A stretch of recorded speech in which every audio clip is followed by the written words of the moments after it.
샬롬 출애굽기 강의 131번째 찬송 520장 힘이 하겠습니다.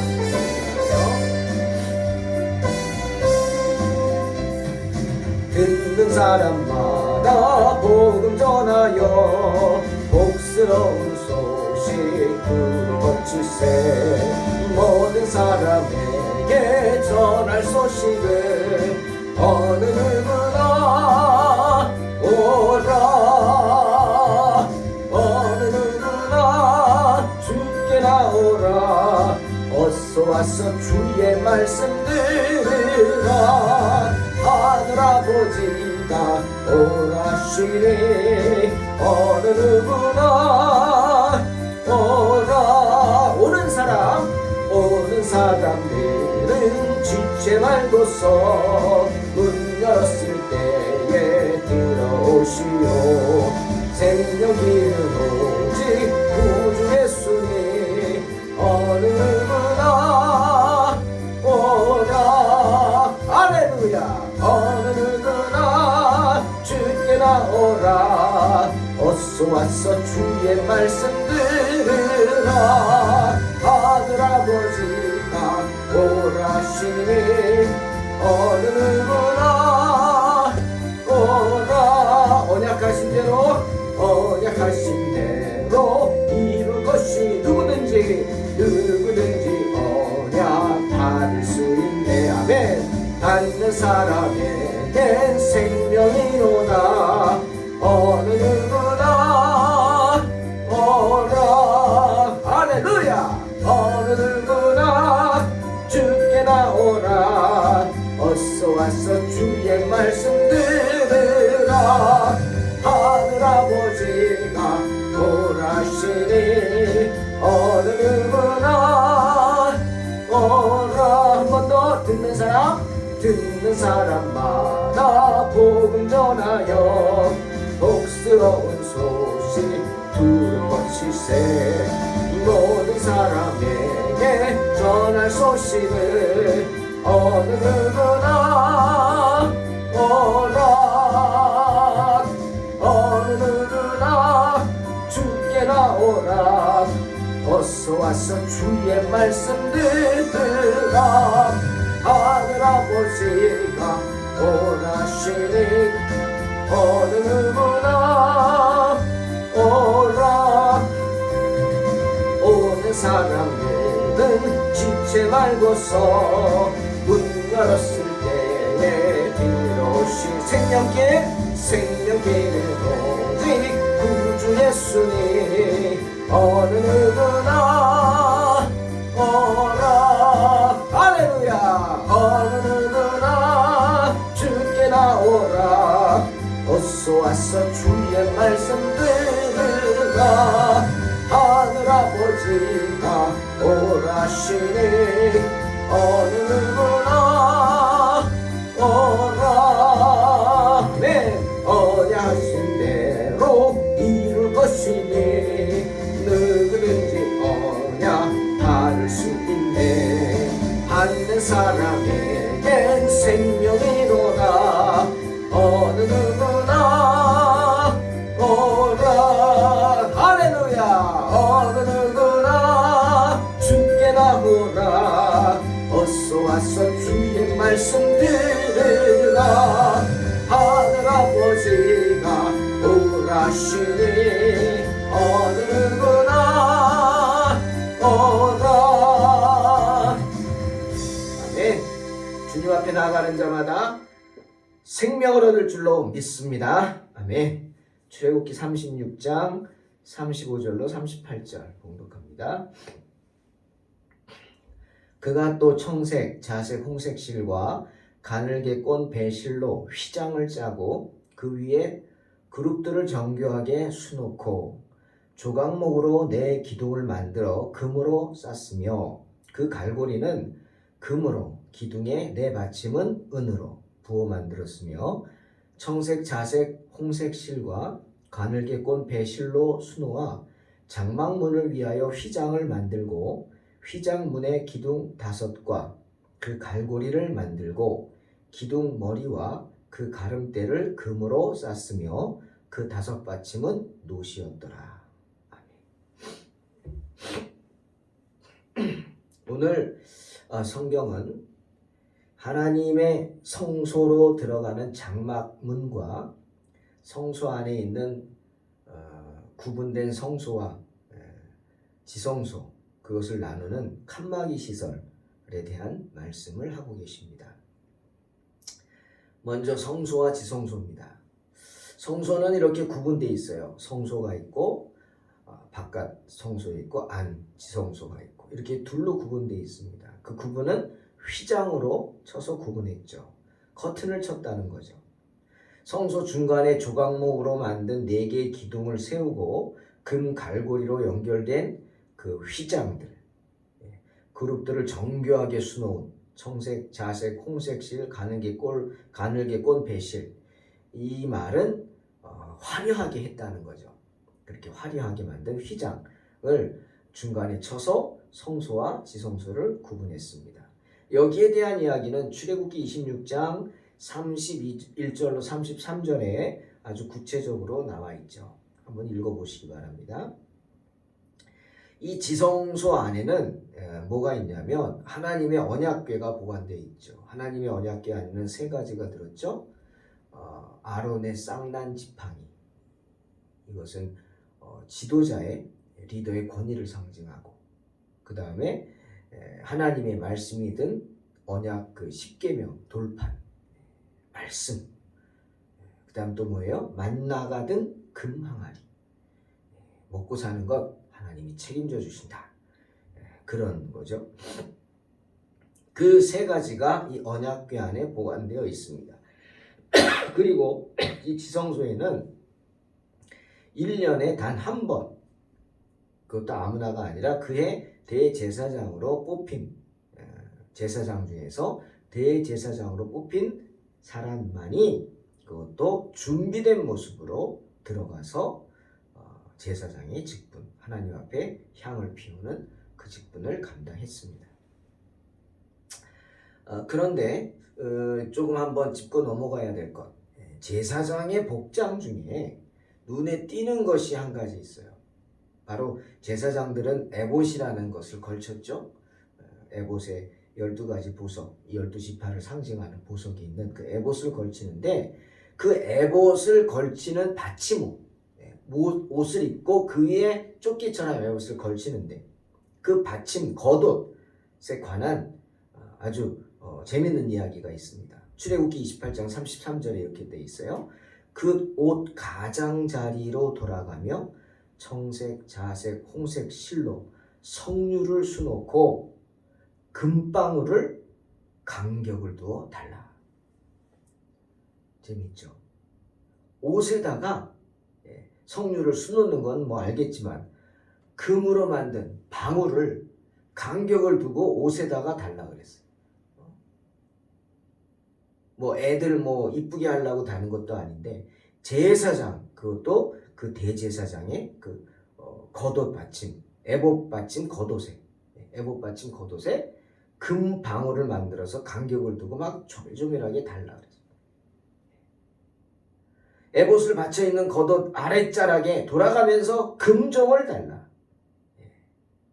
왜 금종을 달라, 금방울을 달라고 했을까요?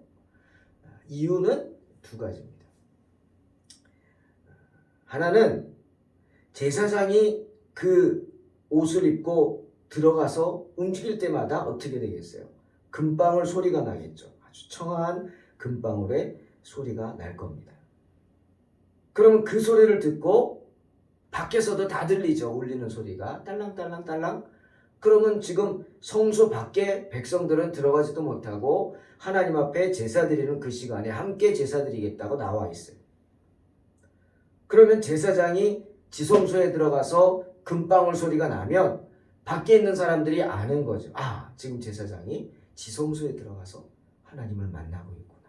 하나님께 지금 제사를 드리고 있구나. 그 사실을 알고 그 소리가 날 때마다 함께 밖에서지만 들어가지 못하죠. 밖에서 함께 하나님께 제사를 드리는 거예요. 그 마음을 갖는 거죠. 직접은 못 드리죠. 똑같은 마음으로 바깥에서 참여한다. 그렇게 참여시키기 위해서 금종을 달았다는 거죠. 금방울을. 이 금방울 소리를 신약의 학자들은 이렇게도 해석해요. 그 거룩한 겉옷에 달린 종들의 소리는 뭐냐? 바로 그리스도의 복음이 이 세상에 울려 퍼지는 소리를 상징하는 것이다. 왜? 예수님이 우리를 위해서 휘장 안으로 들어가셨잖아요. 우리를 위해서 휘장으로 들어가서 이제 뒤에 얘기하겠지만 그 휘장을 찢어 놓으셨죠. 오픈했단 말이에요. 누구든 와라 이렇게. 그래서 이 금방울 소리는 그리스도의 복음의 소리다. 뭐 이렇게 이야기를 합니다. 그 다음 또 하나, 왜 대제사장이 옷에다가 금방울을 달고 들어갔느냐? 이게 가장 큰 이유 중에 하나입니다. 이유는 지성소가 거룩한 장소이기 때문에. 이 금방울 소리가 제사장이 움직일 때마다, 지성소에 들어가는 순간부터 움직일 때마다 소리가 나야 합니다. 만약에 소리가 안 난다면 뭐예요? 대제사장이 죽었다는 거예요. 여러분, 대제사장으로 뽑힌 제사장은 특별한 준비가 필요했습니다. 그러니까 이거 좋은 것만 아닐 것 같아요. 무서울 것 같아요. 왜? 자신을 정결케 하는 준비가 필요한데, 여러분, 제사장도 사람입니다. 목사도 사람이죠. 목사가 내내 거룩합니까? 그래서 목사의 가족들이 뭐 힘들기도 하겠죠. 참 이게 문제죠. 저도 그렇습니다. 우리 아이들이 제가 맨날 목사입니까? 집에서도 목사하면 난 어떻게 살아요? 네? 그렇지 않잖아요. 사람이죠. 때문에 아무리 자기를 담금질하고 정결케 하려고 해도 그렇게 안 될 수가 있단 말이에요. 그렇게 못한단 말이죠. 그런데 하나님은 거룩한 것을 원하시고, 근데 정말 그렇지 못할 때 어떻게 해요? 예? 엘리의 제사장 둘이 잘못된 불을 들여가지고 바로 그냥 향로에서 불이 나와 죽지 않습니까? 태워 죽이죠. 왜? 그들이 정결치 못한 불을 들였다? 그들의 삶이 정결치 못했다는 거죠. 때문에 대제사장이 들어가서 방울소리가 나야 돼. 그죠? 나야 돼요. 그래야 살아있는 거예요. 만약 방울소리가 안 났다. 죽었구나. 거룩한 지성소는 거룩하게 죽었구나. 그럼 종소리가 안 나면 성소를 관리하는 레위인들이 뒷걸음질 쳐 들어가서 죽은 제사장을 끌어내왔습니다. 끌어내와야 돼. 왜? 거룩한 곳에 시체를 놔둘 수는 없잖아요. 때문에 금종을 달았다. 아주 설득력 있는 이야기입니다. 우리가 이 지성소에 대한 이야기는 또 하나 예를 들어보면 제사장 사가랴라는 사람이 있었습니다. 그 아내 이름은 엘리사벳이죠. 근데 이 둘은 자녀가 없었어요. 여러분, 참 이게 이스라엘 백성들에게 자녀가 없다는 것은 참 괴로운 일입니다. 왜? 하나님이 주시는 축복 중에 하나가 자녀거든요. 그래서 얼마나 이분들이 힘들었을까. 특별히 제사장인데 편하긴 했겠죠. 자식들이 얼마나 속속입니까? 그죠? 정말 가지 많은 나무에 바람 잘 일 없다고. 자녀가 많을수록 갑절로 힘들죠. 뭐든지 한 명이면 하나지만 두 명이면 둘이고 셋이면 셋입니까? 아닙니다, 여러분. 한 명은 하나고 둘이면 넷이고요. 셋이면 열입니다. 열. 그게 그냥 그렇게 하나씩 늘어나는 거 아니더라고요. 정말 일도 그렇게 많고요. 그러니까 없으니까 뭐 편하게 사가랴가 자녀도 없으니까 하나님 일만 하지. 말은 그렇게 하겠지만 아니요. 그렇지 않아요. 근데 누가복음 1장을 보니까 사가랴가 그의 대제사장으로 선택돼서 지성소에 들어가게 됩니다. 그런데 지성소에 들어갔다 어떻게 됐어요? 천사를 만납니다. 가브리엘을 만나요. 천사가 사가랴에게 말합니다. 너 아들 없지? 하나님이 아들 주신대. 아들이 있으리라. 그러자 사가랴가 그 천사의 말을 믿지 못하고 이렇게 말합니다. 그 무슨 말입니까? 제 나이가 몇인데, 제 아내는 또 얼마나 나이가 많은데, 예? 우리 나이 많아요. 아이 못 나요. 우리 아내가 얼마나 나이가 많은데 못 납니다. 어찌 그런 일이 우리에게 있겠습니까? 무엇을 보고 그런 일을 믿으라는 말입니까? 이렇게 묻습니다. 천사에게. 그러자 천사가 말합니다. 나는 하나님 앞에 서 있는 가브리엘이다. 이 좋은 소식을 전하여 내게 말하라고 보내심을 받았다. 그래, 믿지 못한다. 증거를 보이라. 이 일이 되는 날까지 내가 말 못하는 자가 되리라. 말 못할 것이다. 이는 내가 내 말을 믿지 아니함 이거니와 때가 이르면 내 말이 이루어지리라. 라고 말하고 떠납니다. 결국 자신이 아들을 낳을 것을 어떻게 알 수 있겠느냐? 반문한 사가랴, 믿지 못한 사가랴는 어떻게 됐어요? 아들이 낳을 때까지 벙어리가 됩니다. 그것이 그에게 징표가 되었어요. 그 아들이 누굽니까? 바로 세례 요한입니다. 사랑하는 성도 여러분, 이렇게 지성소는 매우 거룩한 곳입니다. 하나님이 직접 역사하시는 곳이기 때문입니다. 정결치 못한 사람이 들어가면 죽어요. 죽어 나와요. 그래서 방울을 다는 거예요.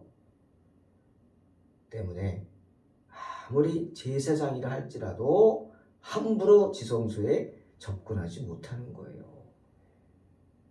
구약 시대의 지성소는 그런 곳입니다. 일반 백성이 못 가는 건 당연하고, 그래서 함부로 접근하지 못하게, 제사장이라 할지라도 보지 못하게, 쳐다보지도 못하게 하려고 휘장을 친 것입니다.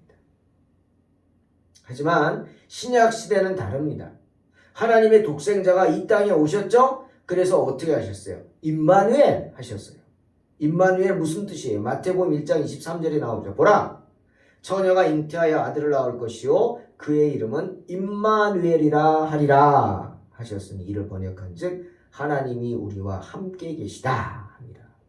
임마누엘이란 하나님이 우리와 함께 하신다는 뜻입니다. 하나님이 멀리 계신 게 아니라 바로 우리 곁에 계신다는 거예요. 주님 말씀하셨죠. 계시록 3장 20절. 볼지어다 내가 문 밖에 서서 두드리노니 누구든지 내 음성을 듣고 문을 열면 내가 그에게로 들어가 그와 더불어 먹고 그는 나와 더불어 먹으리라 말씀하십니다. 그러니 주님은 우리와 더 이상 멀리 계신 분이 아니죠. 우리가 접근치 못할 분도 아닙니다. 우리와 함께 하시기 위해서, 우리와 함께 먹고 마시기 위해서 주님은 임마누엘 하셨어요. 낮고 천한 이 땅에 태어나셨어요. 지금이 그것을 감사하며 묵상하는 대림절 기간이죠. 때문에 주님이 이 땅에 오신 임마누엘 하신 주님이 십자가에 달려 돌아가시자마자 가장 먼저 하신 일이 뭐죠? 바로 성소의 휘장을 찢으신 것입니다. 휘장은 찢어져 버렸어요. 누가복음 23장 44절 46절 볼까요? 때가 제60쯤 되어 해가 빛을 잃고 온 땅에 어둠이 임하여 제9시까지 계속하며 성소의 휘장이 한가운데가 찢어지더라. 예수께서 큰 소리로 불러 이르시되 아버지 내 영혼을 아버지 손에 부탁하나이다 하고 이 말씀을 하신 후 숨지셨다. 성경은 분명히 말씀하십니다. 주님이 십자가에 달리심으로 성소 안쪽 하나님의 언약궤가 보관된 지성소를 가로막고 있던 휘장이 찢어졌습니다. 주님의 십자가 보혈로 인해 이제 그 보혈의 피를 믿는 자들은 누구나 하나님 앞으로 나아갈 수 있게 되었습니다. 그래서 기도할 수 있게 되었다는 거죠. 주님의 십자가 은혜입니다. 오늘 신약의 시대에는 그런 은혜가 우리에게 있는 것입니다. 아멘. 또 37절 38절 보니까 높받침 위에 기둥 5개를 세워서 장막문을 만들었다. 그리고 청색, 자색, 홍색 실과 가늘게 꼰 배실로 수놓은 휘장을 만들어서 그 장막문 입구를 휘장을 쳐서 막았다 말합니다. 왜? 일반 백성들은 성막으로 들어올 수 없죠. 그죠? 성소 안으로 들어올 수 없어요. 하지만 들어올 수는 없지만 그 바깥에 와서 집회를 가질 수는 있었어요. 그래서 아까 대제사장이 들어가서 분향할 때 금방울 소리를 들으면서 딸랑딸랑 움직이는 소리를 들으면서 그 성소 밖에서 함께 하나님께 기도하며 함께 분향하는 마음으로 있었다. 사랑하는 성도 여러분, 구약 시대에는 이렇게 성소와 지성소가 있었습니다. 그렇고 또 지성소도 구분되어 있었죠. 막혀져 있었죠. 그래서 하나님은 당신의 영광을 아무에게나 보여주지 않으셨습니다. 그 말인즉슨 거룩하신 하나님께 함부로 접근할 수 없었다는 겁니다. 하지만 지금은 어떻습니까? 신약의 시대란 무슨 뜻이에요? 하나님의 독생자 예수 그리스도가 임마누엘 하신 시대가 신약의 시대죠. 이 신약의 시대 지금은 어떠냐고요? 하나님께서 예수님을 보내주셔서 지성소의 휘장을 찢게 하셨습니다. 그리고 우리에게 하나님의 영광을 더욱 분명하게 보여주셨습니다. 우리로 하여금 하나님의 영광에 더 가까이 나아가도록 초대하고 있다는 거죠. 때문에 주님 요한복음 4장 13절 14절에 뭐라 그랬어요? 예수께서 대답하여 이르시되 이 물을 마시는 자마다 다시 목마르려니와 내가 주는 물을 마시는 자는 영원히 목마르지 아니하리니 내가 주는 물은 그 속에서 영생하도록 솟아나는 샘물이 되리라 말씀하시는 것입니다. 사랑하는 성도 여러분, 언제든 어디서든 주님 앞에 나와 값없이 주시는 생수를 받아 마시기를 주의 이름으로 축원합니다. 그렇게 주님 주시는 생수를 마심으로 여러분 가운데 사랑이 샘솟고 믿음이 샘솟고 은혜가 샘솟는 복된 성도들이 되시기를 주의 이름으로 축원합니다. 기도하겠습니다. 하나님 감사합니다. 임마누엘의 은혜 감사합니다. 지성소의 휘장을 찢어주심을 감사합니다. 언제나 우리를 불러주시니 감사합니다. 주님의 은혜의 전으로 초대해 주시니 감사합니다.